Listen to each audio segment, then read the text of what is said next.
In this episode of Motive Garage presented by Sparesbox, we show you how to reduce bump steer using our Skyline GTR.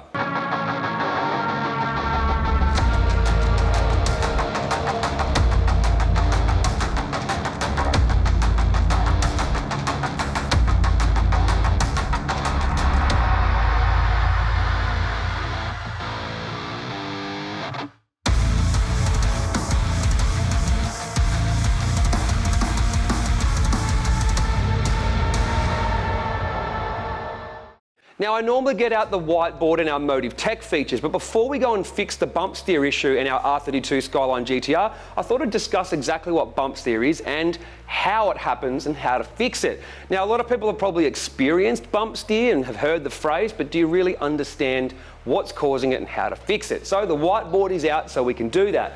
Now, as you know, you have a lower control arm. In a double wishbone case, you have an upper control arm, or you might have a McPherson strut. That doesn't really matter when it comes to bump steer when we talk about it exactly. Bump steer is all about the tie rod and the tie rod end, or the steering arm, if you want to call it that. Now, as you know, the tie rod has a pivot point where it joins to the rack and has a pivot point where it joins to the hub, knuckle, upright, whichever you want to describe it or call it. And basically what happens with bump steer, if we have a look here, you can imagine this pivot point on the steering rack. It doesn't matter when the steering rack moves because obviously the hub and the knuckle all move with it. And then you've got your pivot point over here on the knuckle, let's say. Now, if you can imagine, as that pivots up and down, if you draw a line here, vertical, and a line here, vertical, the best way to think of it is when it's level, that's its set distance. But as it travels up or down from level, the first little bit doesn't move much. But as you start to go through an arc of travel, if you go to say down here, all of a sudden, the line you can see here, the distance there, that now actually changes. And what that does is basically alters the steering angle.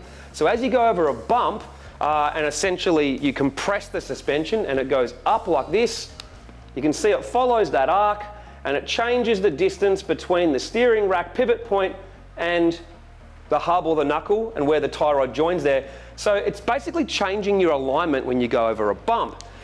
Now, why do factory cars not suffer from it so bad? Well, basically a factory car, you usually find that the tie rod slopes down when it's in its static position.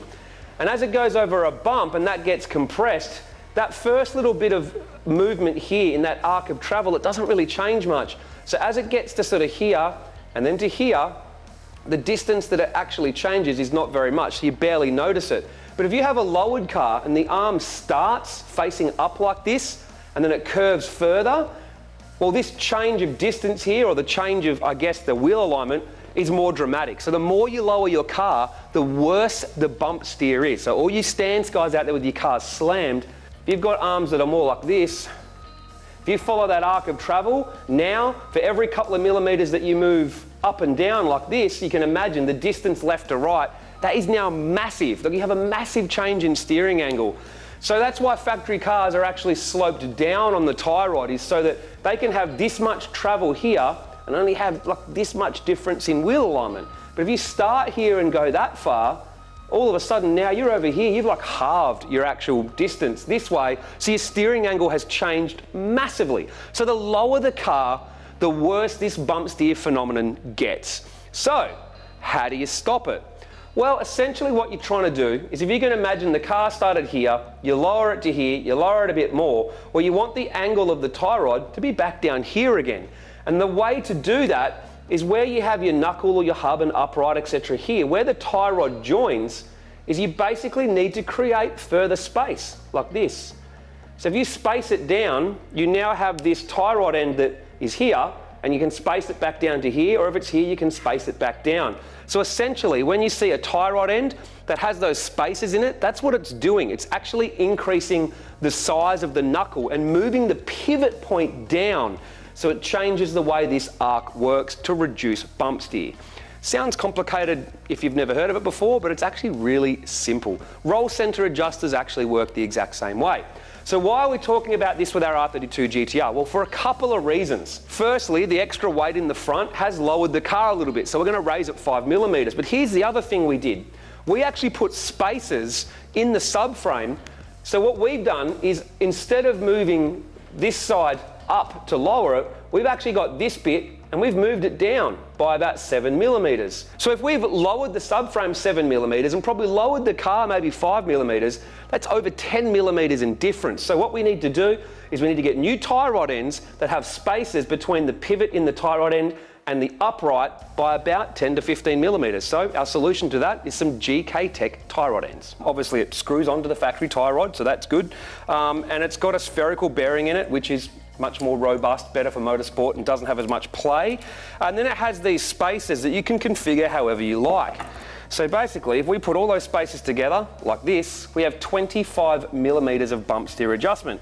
Now, we also have roll center adjusters on this car that are 25 mil, so really we should have put these in at the same time ages ago, but it wasn't a big issue at the ride height we had before. But like I said, the extra weight on the front, the lowering of the subframe, bump steer is now an issue with the car. So what you do is this bit goes in there like that, and essentially what you're doing is you've got to get these spaces like that, and then do that up like that. This goes through here like this, and then basically as that tightens up, what will happen is this extra 25 mil distance is essentially the same as moving this pickup point on the knuckle down 25 millimeters. So now it pivots here instead of pivoting up here. So we've moved the pivot point down 25 mil. So that will correct a lot of bump steer on our GTR. So really now, got to go put them in.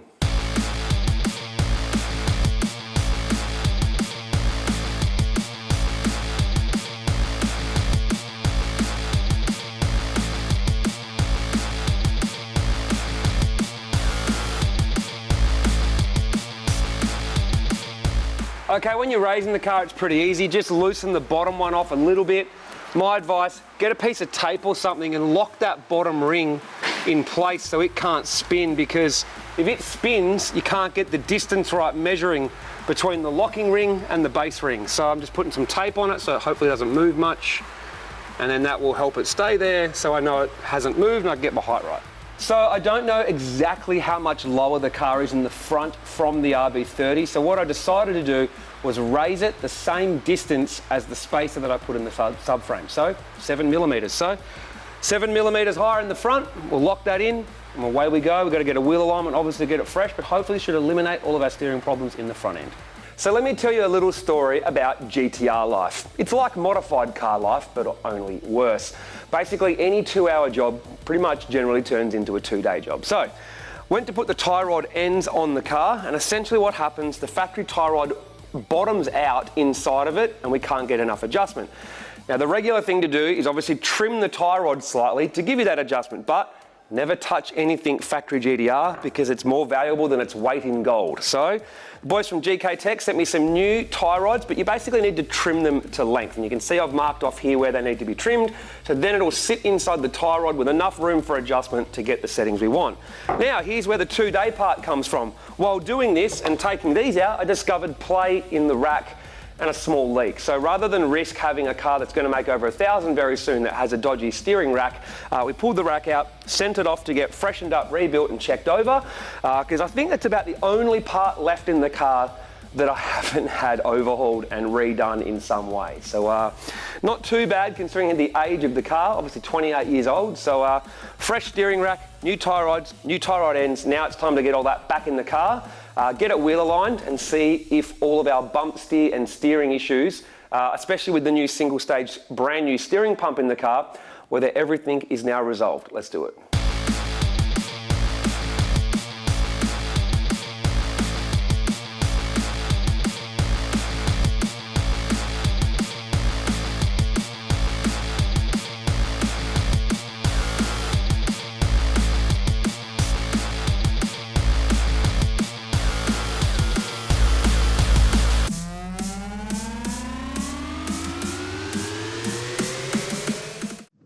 The wheel alignment on our R32 GTR is done, so I'm going to take it for a drive in our usual test route near our work to see if the bump steer adjustment that we got from GK Tech and the new rack and the single stage pump all together makes the car drive better. Like I said, we had terrible bump steer before.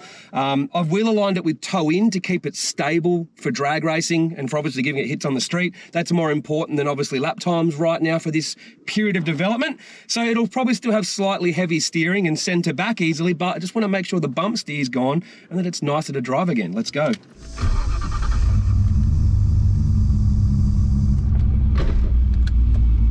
Well, I won't say too much to begin with. I'm just going to take you guys for a bit of a drive.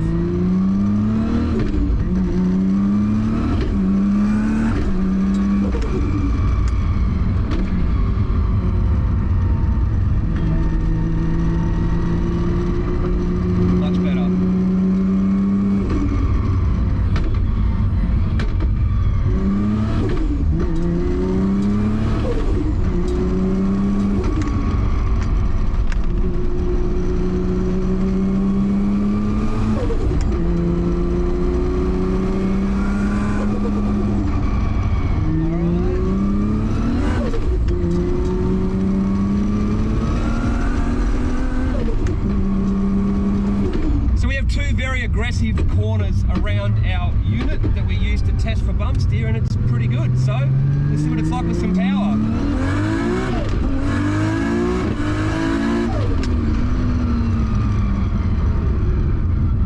Pulls dead straight, stops dead straight. She's good. So in summary, the whole idea of getting the bump steer adjustment was to offset the fact that we lowered the subframe, have some extra weight in the front, and the car was suffering from bump steer pretty badly. So the main thing I wanted to do was get rid of that bump steer, just make the car a little bit more stable and nicer to drive again. And the GK Tech roll center adjusters in the Tyre Rod Ends have done that, combined with a fresh rack, fresh arms, and obviously the fresh pump, and everything's pretty good. It drives much better again. That's how I like my cars to be set up, to drive perfect. I haven't set it up for circuit, so it's a little bit understeery with that toe in, but it's nice and stable, goes dead straight when you give it a hit, it brakes dead straight, no more bump steers over those big aggressive bumps that we have on those corners around our unit.